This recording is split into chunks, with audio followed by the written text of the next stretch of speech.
നമസ്കാരം. മലയാളി വാർത്തയിലേക്ക് സ്വാഗതം. തിരുവനന്തപുരം പാറശാലയിൽ നിന്നും ഒരു വിദ്യാർത്ഥിനിയെ തൂങ്ങി മരിച്ചു, വീട്ടിനുള്ളിൽ തൂങ്ങി മരിച്ച നിലയിൽ കണ്ടെത്തിയെന്ന വാർത്തയിലേക്കാണ് നമ്മൾ പോകുന്നത്. പാറശാല പെരുവിള പുല്ലൂർ കോണത്താണ് സംഭവമുണ്ടായിരിക്കുന്നത്. ലിനു രാജ്, ജതിജ ദമ്പതികളുടെ മകളാണ് മരിച്ചത്. പാറശാല ഗവൺമെന്റ് ഹയർ സെക്കൻഡറി സ്കൂളിലെ വിദ്യാർത്ഥിനി കൂടിയായിരുന്നു മരിച്ച നയന. 17 വയസ്സായിരുന്നു. കഴിഞ്ഞ രാത്രിയിൽ ഭക്ഷണം കഴിച്ച ശേഷം മുറിയിൽ കതകടച്ച് കിടന്ന കുട്ടിയെ പിന്നീട് മരിച്ച നിലയിലാണ് കണ്ടെത്തുന്നത്. രാവിലെ മുറിയിൽ അനക്കമില്ല.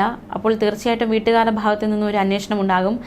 മുറിക്കകത്ത് അനക്കമൊന്നുമില്ല, കുട്ടി പുറത്തേക്ക് വരുന്നില്ല, കാണുന്നില്ല. ഇതേ തുടർന്ന് വീട്ടുകാർ വാതിൽ കൊട്ടുന്നുണ്ട്. പക്ഷേ വാതിൽ കൊട്ടി വിളിച്ചിട്ടും അകത്ത് നിന്ന് യാതൊരു പ്രതികരണവുമില്ല. വാതിലും തുറക്കുന്നില്ല. പിന്നാലെ സംശയം തോന്നിയ വീട്ടുകാർ ജനൽ വഴി നോക്കി. അപ്പോഴാണ് കുട്ടിയെ തൂങ്ങിയ നിലയിൽ കണ്ടത്. ഇന്ന് ഒരു ബന്ധുവിൻ്റെ വിവാഹമാണ്. അതുകൊണ്ട് തന്നെ പുതിയ വസ്ത്രം ഉൾപ്പെടെ വാങ്ങി ആ വിവാഹത്തിന് പങ്കെടുക്കാനുള്ള ഒരുക്കത്തിലായിരുന്നു കുട്ടി. പക്ഷേ അതിനിടയിൽ ആത്മഹത്യ സംഭവിച്ചിരിക്കുന്നു. എന്താണ് ആത്മഹത്യയ്ക്ക് നയിച്ചത് എന്നതടക്കമുള്ള ചോദ്യങ്ങളൊക്കെ ശക്തമാണ്.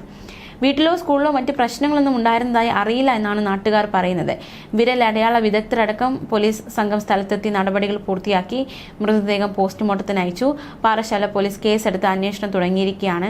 തീർച്ചയായിട്ടും ഇന്നൊരു ബന്ധുവിൻ്റെ വിവാഹം നടക്കാനിരിക്കുകയായിരുന്നു. അപ്പോൾ ആ ഒരു ഒരുക്കത്തിലൊക്കെ ആയിരുന്നു വീട്ടുകാർ. അതിനിടയിലാണ് ഈ 17-കാരി ഇത്തരത്തിലൊരു കടുങ്കൈ ചെയ്തിരിക്കുന്നത്. എന്തിനു ചെയ്തു എന്ന ചോദ്യം ബാക്കിയാവുകയാണ്. അന്വേഷണ സംഘം കൃത്യമായി തന്നെ അന്വേഷിക്കുന്നുണ്ട്. ആ ഒരു കാരണത്തിലേക്ക് എത്താനാകും എന്ന് തന്നെയാണ് കരുതുന്നത്. സമാനമായ സംഭവം പാലക്കാട് 17-കാരിയെ തീപ്പൊള്ളലേറ്റ് മരിച്ച നിലയിൽ കണ്ടെത്തി. ആത്മഹത്യ എന്നാണ് പോലീസിന്റെ പ്രാഥമിക നിഗമനം. പാലക്കാട് കൊല്ലങ്കോട് +2 വിദ്യാർത്ഥിനിയാണ് തീപ്പൊള്ളലേറ്റ് മരിച്ച നിലയിൽ കണ്ടെത്തിയത്. കൊല്ലങ്കോട് മുതലമട സ്വദേശി ഗോപികയാണ് മരിച്ചത്. വീട്ടിൽ നിന്നും 500 മീറ്റർ അകലെ കള്ളിയമ്പാറ മലമുകളിലായിരുന്നു കുട്ടിയുടെ മൃതദേഹം കണ്ടെത്തിയത്. വൈകിട്ട് 4 മണിവരെ കുട്ടി വീട്ടിലുണ്ടായിരുന്നു. പിന്നീട് കാണാതായി. ഇതേ തുടർന്ന് അമ്മ അന്വേഷിച്ചപ്പോഴാണ് മലമുകളിൽ കുട്ടിയെ മരിച്ച നിലയിൽ കണ്ടെത്തിയത്. കൊല്ലങ്കോട് പോലീസ് സ്ഥലത്തെത്തി പരിശോധന നടത്തി. ആത്മഹത്യ എന്നാണ് പോലീസിന്റെ പ്രാഥമിക നിഗമനം. മൃതദേഹം ജില്ലാ ആശുപത്രിയിൽ സൂക്ഷിച്ചിരിക്കുകയാണ്. ആത്മഹത്യ വർദ്ധിക്കുകയാണ്. അത് ഓരോ ദിവസവും ആത്മഹത്യാ കേസുകൾ കേട്ടുകൊണ്ടിരിക്കുന്നു. പല കാരണങ്ങൾ കൊണ്ട് ആത്മഹത്യയിലേക്ക് നയിക്കപ്പെടുകയാണ് പലരും എന്നത്. പ്രത്യേകിച്ച് കുട്ടികൾ ഒരു പ്രശ്നം വരുമ്പോൾ ആത്മഹത്യ എന്ന വഴി തിരഞ്ഞെടുക്കുന്നു എന്നത് ഏറെ ഭയാനകമായി മാറുകയാണ്. അതേസമയം നമുക്കിനി മറ്റൊരു വാർത്തയിലേക്ക് കൂടി പോകാം. കഴിഞ്ഞ ദിവസങ്ങളൊക്കെ സംസ്ഥാനത്ത് നമ്മൾ അറിഞ്ഞൊരു വാർത്തയാണ്. അതായത് ബിന്ദുവിൻ്റെ കാര്യം. അതായത് മാല മോഷ്ടിച്ചു എന്നാരോപിച്ച് പോലീസ് സ്റ്റേഷനിൽ വലിയ രീതിയിലുള്ള മാനസിക പീഡനമൊക്കെ നേരിട്ട ബിന്ദു പിന്നീട് അത് മാല മോഷണം പോയിട്ടില്ല എന്നതടക്കമുള്ള സത്യം പുറത്തേക്ക് വരുന്നു. ആ വാർത്തയുടെ ചില വിശദാംശങ്ങളിലേക്ക് കൂടി നമുക്ക് കടക്കാം. ബിന്ദുവിനെ വ്യാജമോഷണ കേസിൽ കസ്റ്റഡിയിലെടുത്ത ഉദ്യോഗസ്ഥർക്കെതിരെ നടപടി വേണമെന്ന് അന്വേഷണ സംഘത്തിന്റെ റിപ്പോർട്ട്. മനുഷ്യാവകാശ കമ്മീഷൻ റിപ്പോർട്ട് പരിഗണിക്കും. പെരൂർക്കട സ്റ്റേഷനിലെ പോലീസ് ഉദ്യോഗസ്ഥർക്കെതിരെയും ബിന്ദു ജോലി ചെയ്തിരുന്ന വീട്ടുടമ ഓമന ഡാനിയലിനെതിരെയുമാണ് നടപടി വേണമെന്ന ആവശ്യം ഉയർന്നിരിക്കുന്നത്. ഡിവൈഎസ്പി വിദ്യാധരനാണ് റിപ്പോർട്ടിൽ ഇക്കാര്യങ്ങൾ വ്യക്തമാക്കിയിരിക്കുന്നത്. ഓമന ഡാനിയലിന്റെ പരാതിയിലാണ് ബിന്ദുവിനെ പേരൂർക്കട പോലീസ് 20 മണിക്കൂർ അനധികൃത കസ്റ്റഡിയിൽ വെച്ചത്. മനുഷ്യാവകാശ കമ്മീഷന്റെ നിർദ്ദേശപ്രകാരമാണ് പ്രത്യേക സംഘം അന്വേഷണം നടത്തി റിപ്പോർട്ട് നൽകിയത്. കമ്മീഷൻ അധ്യക്ഷൻ ജസ്റ്റിസ് അലക്സാണ്ടർ തോമസ് ആണ് റിപ്പോർട്ട് പരിഗണിക്കുന്നത്. അതേസമയം വ്യാജമോഷണ കേസിൽ പുതിയ വഴിത്തിരിവായി ക്രൈംബ്രാഞ്ചിന്റെ റിപ്പോർട്ട് കഴിഞ്ഞ ദിവസം പുറത്തുവന്നത് ഏറ്റവും ശ്രദ്ധേയമായി മാറി. പേരൂർക്കടയിലെ വീട്ടിൽ നിന്ന് മാല മോഷണം പോയിട്ടില്ലെന്നും വീട്ടുജോലിക്കാരിയായ ബിന്ദുവിനെ കൊടുക്കാൻ പോലീസ് കള്ളക്കഥ മെനഞ്ഞതാണെന്നുമായിരുന്നു ക്രൈംബ്രാഞ്ച് കണ്ടെത്തിയത്. മറവി പ്രശ്നമുള്ള വീട്ടുടമസ്ഥയാണ് ഓമന ഡാനിയൽ. ഇവർ മോഷണം പോയതായി ആരോപിക്കപ്പെട്ട മാല സ്വന്തം വീട്ടിലെ സോഫയ്ക്ക് താഴെ വെച്ച് മറന്നുപോയതായിരുന്നു. മാല പിന്നീട് ഓമന ഡാനിയൽ തന്നെ കണ്ടെത്തി. ഇക്കാര്യം പോലീസിനെ അറിയിച്ചു. മാല വീടിന് പിന്നിലെ ചവറുകൂനയിൽ നിന്ന് കണ്ടെത്തിയെന്ന പോലീസിന്റെ വാദം തെറ്റാണ് എന്നും ക്രൈംബ്രാഞ്ച് കണ്ടെത്തിയിരിക്കുകയാണ്. പേരൂർക്കട SHO ശിവകുമാർ, ഓമന ഡാനിയൽ എന്നിവർക്കെതിരെ നടപടി വേണം എന്നതടക്കമുള്ള കാര്യങ്ങൾ ക്രൈംബ്രാഞ്ച് റിപ്പോർട്ടിൽ വ്യക്തമാക്കിയിട്ടുണ്ട്. എന്തായാലും ബിന്ദുവിന് പ്രായശ്ചിത്ത നടപടിയൊക്കെ ഉണ്ടായിട്ടുണ്ട്. അതായത് ബിന്ദുവിന് പുതിയ ജോലി നൽകാനുള്ള നീക്കമാണ് നടക്കുന്നത്. MGM പബ്ലിക് സ്കൂളിൽ ജോലി വാഗ്ദാനം ചെയ്തിരിക്കുകയാണ്. പ്യൂണായിട്ടാണ് ജോലി. സ്കൂൾ അധികൃതർ ബിന്ദുവിനെ വീട്ടിലെത്തി കണ്ടു. സ്കൂൾ അധികൃതരുടെ ജോലി വാഗ്ദാനം ബിന്ദു സ്വീകരിച്ചു. തിങ്കളാഴ്ച മുതൽ ജോലിക്ക് പോയി തുടങ്ങുമെന്ന് ബിന്ദു പ്രതികരിച്ചിട്ടുണ്ട്. അതേസമയം പെരുക്കടയിലേത് വ്യാജ മാലമോഷണ കേസ് തന്നെയെന്ന് ക്രൈംബ്രാഞ്ച് കണ്ടെത്തിയതോടെ പോലീസിന് വലിയൊരു തിരിച്ചടിയായത് മാറിയിരിക്കുകയാണ്. പോലീസ് കഥ മെനയുകയായിരുന്നു. മാത്രമല്ല നമുക്കിപ്പോൾ അറിയാം, ഈ കസ്റ്റഡി മർദ്ദനമൊക്കെ പോലീസിനെതിരെ വലിയ രൂക്ഷമായ വിമർശനം ഉയർത്തുന്ന സാഹചര്യം. സുജിത്തിന്റെ കസ്റ്റഡി മർദ്ദനമൊക്കെ നമ്മൾ കണ്ടതാണ്.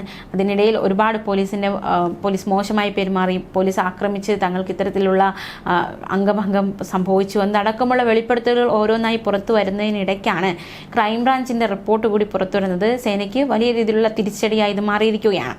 ബിന്ദുവിന്റെ അറസ്റ്റ് ന്യായീകരിക്കാനാണ് ഉദ്യോഗസ്ഥർ കഥ മെനഞ്ഞതെന്നും ക്രൈംബ്രാഞ്ചിന്റെ അന്വേഷണത്തിൽ വ്യക്തമായി. മനുഷ്യാവകാശ കമ്മീഷന് കിട്ടിയ ക്രൈംബ്രാഞ്ചിന്റെ അന്വേഷണ റിപ്പോർട്ടിലാണ് ഇക്കാര്യം വ്യക്തമാക്കുന്നത്. മാല കിട്ടിയത് പരാതിക്കാരിയായ ഓമന ഡാനിയലിന്റെ വീട്ടിൽ നിന്ന് തന്നെയാണെന്നും ക്രൈംബ്രാഞ്ച് കണ്ടെത്തി. ഇക്കഴിഞ്ഞ ഏപ്രിൽ 23-നായിരുന്നു സംഭവം. നെടുമങ്ങാട് സ്വദേശിനി ബിന്ദുവാണ് പേരൂർക്കട പോലീസിന്റെ ക്രൂരതയ്ക്കിരയായത്.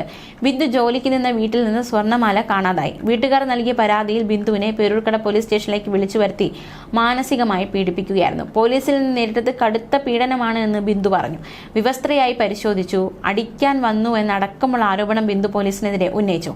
മക്കളെ കേസിൽ കൊടുക്കുമെന്ന് പറഞ്ഞ് പോലീസ് ഭീഷണിപ്പെടുത്തി. മാല വീട്ടിൽ നിന്ന് തന്നെയാണ് കിട്ടിയതെന്ന് ഭർത്താവ് പറഞ്ഞാണ് അറിഞ്ഞത്. തന്നോട് മാല കിട്ടിയതുപോലും പോലീസ് പറഞ്ഞില്ല. സംഭവത്തിൽ പരാതി നൽകാൻ പോയപ്പോൾ മുഖ്യമന്ത്രിയുടെ ഓഫീസിൽ നിന്നും മോശം അനുഭവം ഉണ്ടായി. ഇത്തരത്തിലുള്ള ഗുരുതര ആരോപണങ്ങളായിരുന്നു ബിന്ദു ഉന്നയിച്ചത്. താൻ നൽകിയ പരാതി മുഖ്യമന്ത്രിയുടെ പൊളിറ്റിക്കൽ സെക്രട്ടറി പി ശശി അദ്ദേഹം ഒന്ന് വായിച്ചു പോലും നോക്കാൻ തയ്യാറായില്ല എന്നതടക്കമുള്ള ആരോപണം ബിന്ദുവിന്റെ ഭാഗത്തു നിന്നുമുണ്ടായി. എന്നാൽ ബിന്ദു തന്നെ കാണാൻ എത്തിയിരുന്നുവെന്നും പരാതി വിശദമായി കേട്ടിരുന്നുവെന്നും അവഗണിച്ചില്ലെന്നുമായിരുന്നു പി ശശി പ്രതികരിച്ചത്. സംഭവം വിവാദമായതിനു പിന്നാലെ SI പ്രസാദിനെ അന്വേഷണ വിധേയമായി സസ്പെൻഡ് ചെയ്തിരുന്നു. എന്തായാലും മണിക്കൂറുകളോളം, അതായത് 20 മണിക്കൂറോളമാണ് പോലീസ് സ്റ്റേഷനിൽ മാനസികമായിട്ടുള്ള പീഡനം ബിന്ദു നേരിട്ടത്. വലിയ രീതിയിൽ അസഭ്യ വിളി, അതുമല്ല മക്കളെ കേസിൽ കൊടുക്കുമെന്ന ഭീഷണി, മാല മാത്രമല്ല പരിശോധിക്കൽ, വെള്ളം ചോദിച്ചപ്പോൾ കക്കൂസിൽ നിന്ന് കുടിക്കുമെന്ന മറുപടി, ഇങ്ങനെ മാനസികമായിട്ട് വലിയ രീതിയിൽ ബിന്ദുവിന് ബുദ്ധിമുട്ടുണ്ടായി. മാത്രമല്ല മാല കിട്ടിയത് ബിന്ദുവിനോട് പറഞ്ഞില്ല, പകരം ഈ പ്രദേശത്ത് നിന്ന് ജോലി നോക്കരുതെന്ന ഒരു ഭീഷണി കൂടി പോലീസിന്റെ ഭാഗത്തു നിന്നുണ്ടായി എന്നതടക്കമുള്ള വിവരമാണ് അന്ന് പുറത്തു വന്നത്. അമ്പലമുക്ക് സ്വദേശിനിയായ ഓമന ഡാനിയലിന്റെ വീട്ടിലാണ് ബിന്ദു ജോലിക്ക് നിന്നിരുന്നത്. ഇവിടെ നിന്ന് മോഷണം പോയ മാല പിന്നീട് വീടിന് പിന്നിലെ മാലിന്യ കൂനയിൽ നിന്ന് കണ്ടെത്തിയെന്നായിരുന്നു പോലീസ് നേരത്തെ പറഞ്ഞിരുന്നത്.